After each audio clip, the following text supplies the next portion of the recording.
Bonjour à tous et à toutes. Bienvenue à la Tribune de la Justice.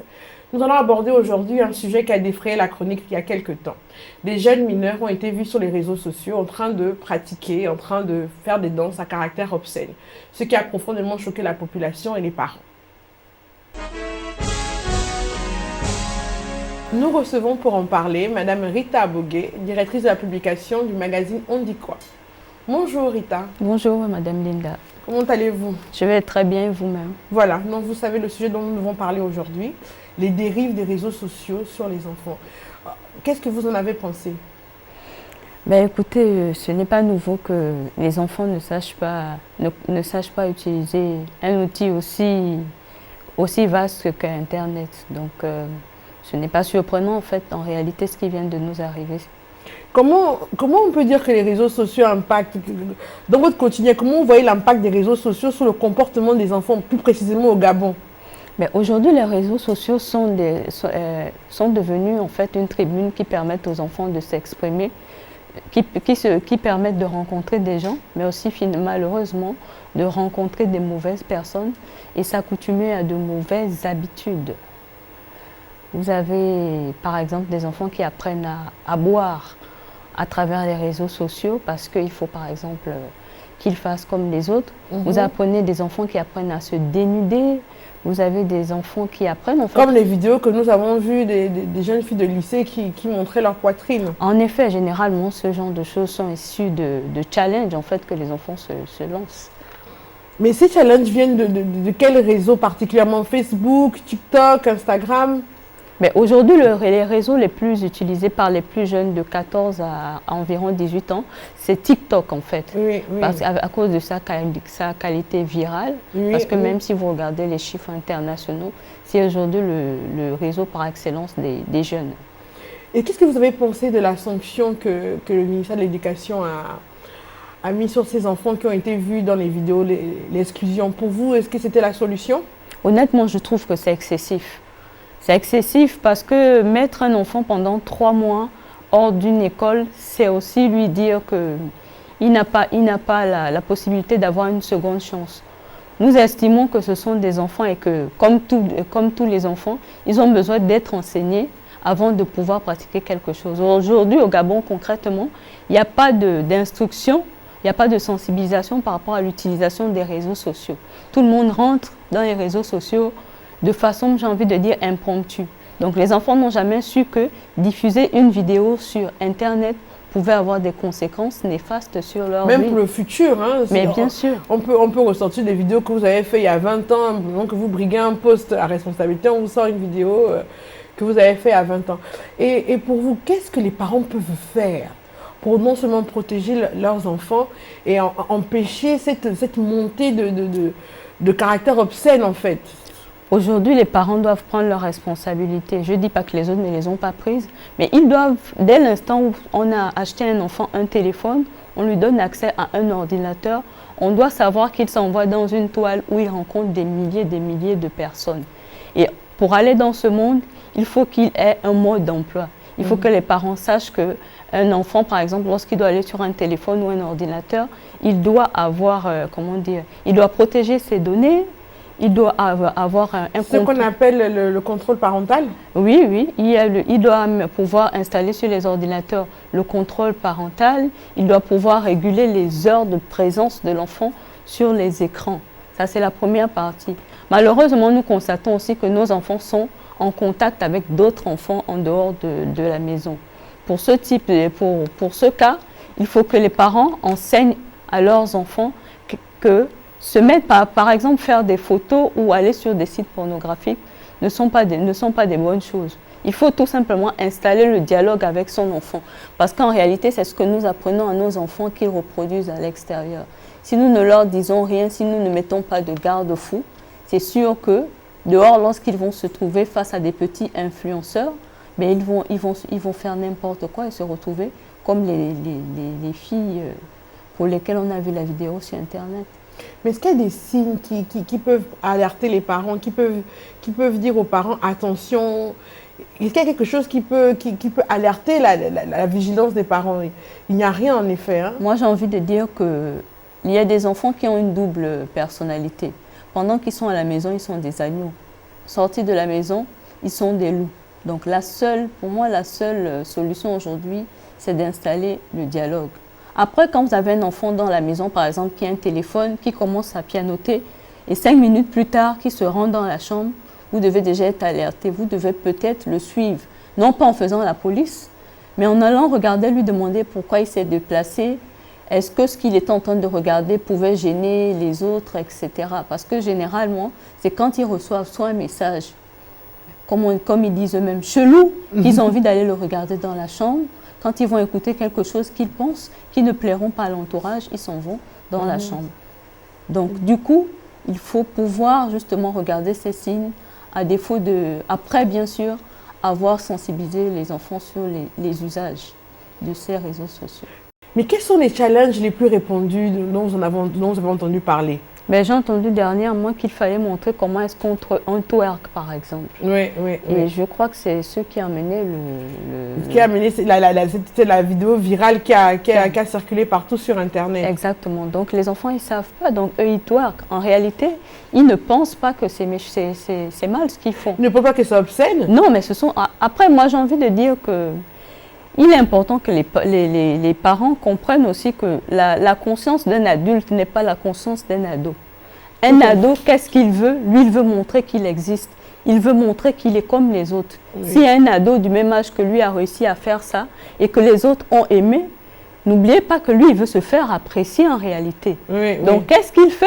Ben, il fait la même chose, il montre aux autres que j'ai la même valeur que vous, je peux faire autant de choses que vous et je peux d'ailleurs faire même mieux que vous. Mais moi, j'ai entendu que ces vidéos qui ont été virales là, en fait, c'était des challenges entre lycées.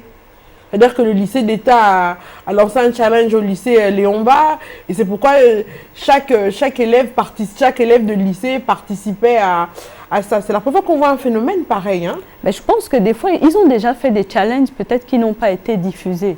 Aujourd'hui, je pense que on a une forte viralité au Gabon. C'est pas avant, on avait, même s'il y avait ce type de challenge qui existait, l'information ne passait pas comme aujourd'hui. Aujourd'hui, avec la période de Covid et les différents lives, et surtout avec finalement le TikTok qui est quand même plus spontané, mais c'était l'occasion de diffuser ça plus facilement que dans les années passées. C'est ça qui a rendu la vidéo virale. Mais sinon, ils ont l'habitude déjà de se lancer des challenges. Ils se lancent des challenges depuis longtemps. Il y a des enfants qui se sont suicidés à cause des challenges. Peut-être qu'on n'en parle pas comme ça. Ben oui, peut-être pas au Gabon, mais c'est ce qui explique justement le danger de ce genre de choses. Oui, moi à mon époque, c'était monter sur le bus. Les bus transport scolaire, là, ils appelaient ça comment? La tuile. Je crois la tuile. La tuile. Ils faisaient des acrobaties et puis il fallait que... Donc, effectivement, ça a toujours persisté. Le challenge existe depuis des générations, sauf qu'en fait, j'ai envie de dire qu'avant, ce n'était pas autant viral. Aujourd'hui, c'est devenu un phénomène. Mais est-ce qu'on peut dire que... Parce que, bon, certaines personnes ont posé des questions que quand on voit des adolescents qui twerkent comme ça, des jeunes filles, est-ce qu'on peut déjà dire qu'elles sont... excusez-moi l'expression déjà... Elles connaissent déjà les hommes? Est-ce qu'elles pratiquent déjà une sexualité avancée ou ils n'ont vraiment pas conscience de ce qu'ils sont en train de faire? Ils sont juste dans le défi. Est-ce qu'il n'y a pas aussi une connotation sexuelle dans leur esprit quand ils font ça? Genre, je twerk bien, j'aurai plus de mecs qui voudront sortir avec moi, j'aurai plus de filles qui vont être intéressées par moi.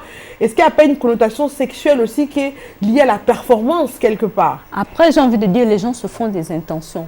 Moi, je dis, ce sont des enfants qui veulent exister. Vous savez, c'est le problème qu'on a beaucoup avec nos enfants. Ils n'ont pas nécessairement envie de montrer qu'ils sont meilleurs.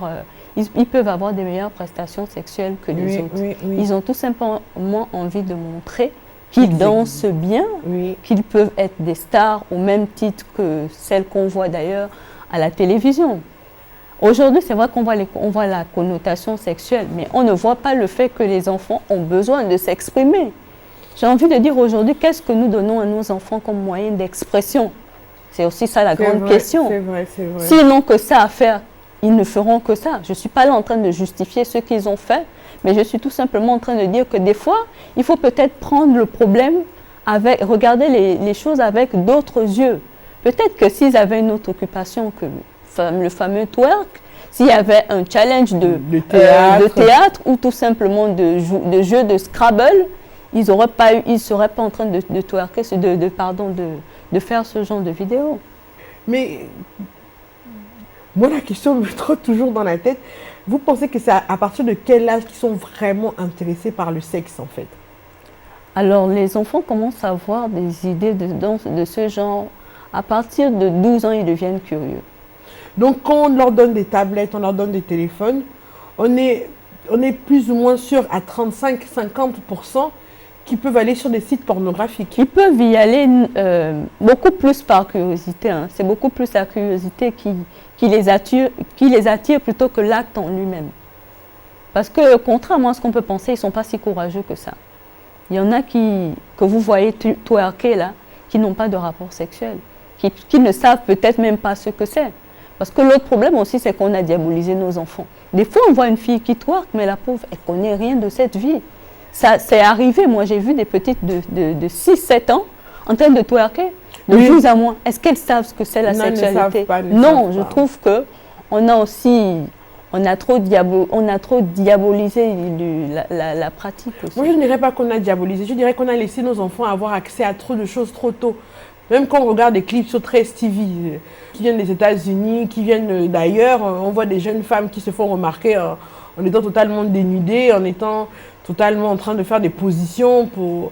Est-ce que ça veut dire pour autant qu'on a empêché nos enfants de suivre la télévision, d'avoir des tablettes, d'avoir des téléphones? Parce que le téléphone aussi, c'est un moyen de pouvoir joindre son enfant, savoir où son enfant est en temps et en heure. Est-ce qu'il y a encore des moyens informatiques pour empêcher ces enfants, par exemple, d'aller sur des sites pornographiques? À part le contrôle parental, il y en a d'autres? Aujourd'hui, il n'y a que le contrôle parental et puis quelques logiciels. Mais honnêtement, les enfants intelligents comme ils sont aujourd'hui, je peux vous dire que très vite, ils peuvent vous détourner la chose. Moi, j'ai mon fils de 12 ans qui m'a dit l'autre jour, « Mais maman, pour aller sur un site pornographique, si je suis sortie de la maison, il suffit que je mette les fausses informations. » Mon fils a 12 ans, il me l'a dit tranquillement. Vous imaginez? D'accord. Ok. Est-ce que vous pouvez nous expliquer qu'est-ce que c'est TikTok? Parce que beaucoup de gens ne savent pas quel est TikTok. Qu'est-ce que c'est TikTok? Beaucoup de parents qui nous suivent ne savent pas. Ils savent Facebook, peut-être Instagram, moi, mais TikTok, vraiment, c'est devenu viral, mais beaucoup de parents ne savent pas ce que c'est TikTok. Donc TikTok, j'ai envie de dire, c'est le nouveau réseau social des jeunes sur lequel ils font des petites vidéos qui... 60 secondes, plus, oui. 60 secondes, et puis en tout cas des vidéos très courtes où ils font une petite grimace, un petit geste et après ils le diffusent tout simplement. Et justement, les gens aiment parce que c'est court et parfois amusant et inédit. Il y en a un que j'ai vu qui m'a choqué, le challenge silhouette sur TikTok, où on voit quelqu'un, le challenge consiste à quoi? On vous voit habillé normalement, ensuite la lumière change, on ne voit que votre silhouette et certains profitent pour montrer... Oh là là. Ouais, c'est le challenge en ce moment qu'il y a sur TikTok. Donc je pense qu'à partir d'un certain âge, on ne peut pas mettre un enfant de 10 ans sur TikTok. Même 12 ans, je pense que c'est jeune, hein? Oui, je pense aussi. Moi, personnellement, je n'aime pas ce réseau. D'ailleurs, je ne l'ai pas et mon fils ne l'a pas. J'ai vérifié quand même. C'est important de... Après, je pense qu'il faut qu'on surveille quand même vers quels réseaux sociaux nos enfants vont. Parce que de toute façon, c'est trop dangereux. D'accord. Trop dangereux. Mais est-ce qu'il y a des jeunes qui obligent d'autres jeunes à faire ce genre de vidéos? Est-ce que les jeunes sont parfois obligés de le faire? Ou bien ils le font, comme vous le dites, uniquement pour exister? Il n'y a pas des jeunes qui exercent des violences sur eux pour le faire? Des jeunes plus grands? Si, évidemment. Des fois, on peut prendre le cas, par exemple, d'une jeune fille de 12, 14 ans. Vous savez, alors, à cet âge-là, elles sont très fleurs bleues. Oui. Et puis, quelqu'un leur demande de faire une petite vidéo, etc., qui est en toute intimité. Et puis après, la petite, elle envoie aux copains parce qu'il faut qu'elle se fasse bien voir, il faut qu'elle montre qu'elle a l'âge de... Surtout si elle ne fait pas encore, elle est vierge. Elle ne fait pas encore, comme on dit. Il dit non, montre-moi quand même, ce que tu ne me donnes pas, montre-moi. Montre-moi quand même pour que je reste avec toi, parce que toutes tes copines, elles sont nazes de moi. Voilà. Donc, il faut que tu fasses quelque chose. Mais la petite, avec cette, avec cette contrainte, elle est obligée de faire la petite vidéo, même si elle ne montre pas tout. Sauf qu'après, le garçon, il utilise cette vidéo, pour la montrer à ses potes, Et ensuite, ses potes, ils se la partagent. Et ensuite, ça devient ce que ça devient. Oui, j'ai dû régler un cas comme ça. Une jeune fille avait envoyé une vidéo à son petit copain qui l'a posté dans un groupe où il était avec ses amis. Oui. Et il y a un ami pendant dans le groupe qui était jaloux de lui, qui a pris la vidéo et qui l'a partagée. Donc, il faut vraiment que les parents sensibilisent leurs enfants à ce sujet. Nous allons marquer une courte pause pour écouter l'homme de la rue pour entendre leur avis sur ce sujet. Alors, les dérives sur les réseaux sociaux de nos jeunes cadets est simplement du fait qu'il y a un laisser-aller au niveau parental en ce qui concerne d'abord leur raison valable d'être sur les réseaux, surtout à un certain âge, et de savoir quelles sont on va dire quoi, les sanctions qu'ils encourent ou encore les peines qu'ils encourent ces jeunes. Tout n'est pas de sanctionner. Le mieux est de chercher à aller à la source, de chercher à savoir pourquoi ces mots ont été causés et de simplement mettre en place des solutions à ces jeunes afin qu'ils puissent non seulement pas se concentrer sur les réseaux sociaux ou encore avoir un laisser-aller en ce qui concerne leurs loisirs, mais de savoir l'utilisation même de ces réseaux sociaux. D'où je disais l'implication de la famille ou encore l'implication des parents, de leur donner le bien fondé même de cet outil en fait.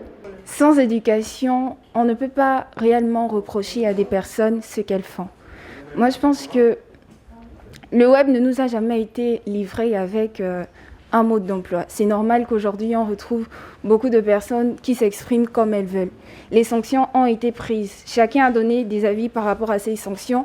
D'aucuns pensaient qu'elles étaient trop dures, d'autres pensaient que ça en valait le coup.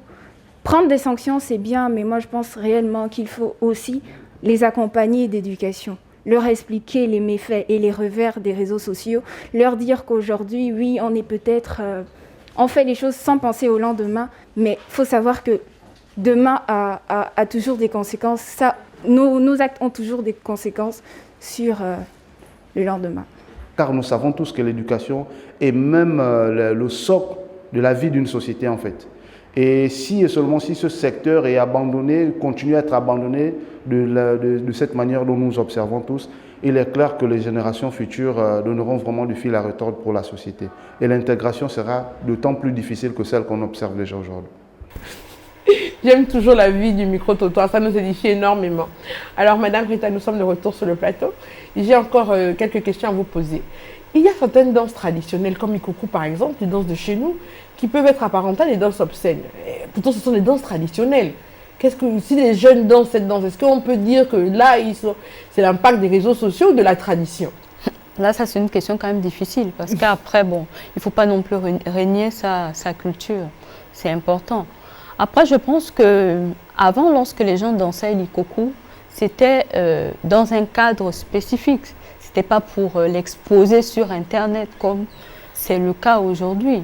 Je dis, c'est bien de danser l'Ikoku, mais c'est peut-être mieux de danser l'Ikoku dans sa maison ou pendant une fête ou pendant une cérémonie plutôt que de l'exposer sur les réseaux sociaux. Parce que des fois, pris sur les réseaux sociaux, il suffit qu'on enlève le son et puis chacun fait de ça ce qu'il veut. Vous avez déjà vu les TikTok qui ont été détournés. Ce n'était pas ça le but initial. J'en étais victime moi-même. Voilà. Ce n'était pas ça le but initial, mais chacun fait ce qu'il veut de l'image qu'il a. Et après, qu'est-ce que vous pouvez en faire? Est-ce que vous pensez que le fait que certains challenges soient repris par les adultes, parce qu'il y a des adultes qui reprennent certains challenges, est-ce que c'est le fait que certains adultes reprennent les challenges aussi qui poussent les enfants à les faire aussi quelque part? Oui, je pense, parce que l'enfant, en réalité, ne copie que ce qu'il voit, dans la majorité des cas. Si un enfant voit sa mère en train de danser, faire le TikTok ou le challenge, elle va s'amuser à elle aussi aller faire son TikTok. Et si, pendant qu'elle a fait son TikTok la première fois, la maman ou le papa n'a pas dit « Hey, je ne refais plus jamais ça » parce que ce n'est pas bon, parce que ce que tu as fait aujourd'hui, il y a des gens qui peuvent penser quelque chose de mauvais parce qu'il faut aussi expliquer aux enfants pourquoi on leur interdit quelque chose. Mais c'est sûr que c'est la porte ouverte à n'importe quoi. D'accord. Je vous remercie beaucoup. Alors, on va parler de votre magazine. On dit quoi? J'ai plusieurs numéros là.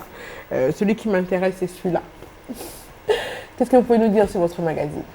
Alors, donc, On dit quoi? C'est un magazine qui a été créé en 2011, qui se penche sur les questions sociétales et surtout engagé sur la cause des femmes et des enfants. Dans Dikwa Magazine, on essaie de mettre en valeur les Gabonais, ce qui se fait de bien au Gabon, notamment les activités associatives, les portraits, bref, les initiatives qu'on estime louables, qui devraient être copiées tout simplement. D'accord. Votre mot de fin par rapport au sujet du jour? Ben déjà, merci pour l'invitation. Qu'est-ce que je peux dire? Je peux dire aujourd'hui que les réseaux sociaux sont quelque chose de très confus pour nous tous aujourd'hui. Et quand quelque chose est déjà confus pour un adulte, c'est très difficile que pour un enfant, ça soit facile. Donc nous devons utiliser les réseaux sociaux avec parcimonie. Avant de publier tel ou tel contenu, nous devons essayer de nous demander si nous voulons que dans 5 ou 10 ans, ce contenu nous rendra un témoignage positif ou négatif. C'est toujours bien de savoir si ce qu'on publie aujourd'hui va nous aider ou finalement peut avoir un impact négatif dans nos vies. Apprenons aussi à nos enfants à utiliser les réseaux sociaux, Internet, pour des causes utiles, plutôt que pour faire n'importe quoi. Plutôt que pour se distraire. Internet aussi peut nous apprendre à étudier une langue. Il n'y a pas que la distraction sur Internet. Moi, j'ai envie de dire qu'ils ont besoin de distraction. Ils peuvent se distraire. Ça, il faut pas le leur interdire. Sauf qu'il faut qu'ils voient surtout les dangers. Parce que le problème, c'est qu'aujourd'hui, ils utilisent Internet en faisant fi des dangers. C'est pourquoi il y a le problème. S'ils intégraient les dangers dans leur utilisation, les choses seraient déjà plus simples. Nous allons nous abonner à votre magazine qui est très intéressant. Merci Madame Abogwe d'être venue sur notre plateau, nous édifier et partager avec nous vos connaissances. Merci beaucoup. Merci à vous, ce sera un plaisir. D'accord. Nous allons maintenant passer à la partie conseil juridique. Le 8 février 2019, la loi organique portant sur le Code de l'enfant a été ratifiée. Ce que beaucoup de gens ne savent pas, c'est que les enfants, les mineurs ont des droits et qu'il ne faut pas, de quelque manière que ce soit, les outrager. L'article 268 de ce code dispose « Quiconque aura capté, enregistré ou transmis des paroles prononcées par l'enfant ou son image dans le but de nuire à sa réputation sera puni d'une peine d'emprisonnement de 3 mois à 1 an ou d'une amende de 100 000 à 300 000 francs seulement, ou à l'une de ces deux peines seulement. » La loi va plus loin dans son article 288 qui dispose que quiconque se sera rendu coupable de harcèlement sexuel à l'égard d'un enfant sera puni d'une peine d'emprisonnement de 6 mois à 2 ans et d'une amende de 200 000 à 500 000 francs CFA. Lorsque l'auteur est représentant légal ou exerce toute autre autorité sur l'enfant comme un professeur, je donne des exemples, ou lorsque l'enfant aura quitté son domicile, son lieu d'études ou de travail, du fait de harcèlement, la peine sera portée au double. Tout ceci pour dire que tous ceux qui partagent les vidéos où des enfants apparaissent dénudés, vous êtes passibles de poursuite. Je sais, la loi est dure, mais c'est la loi.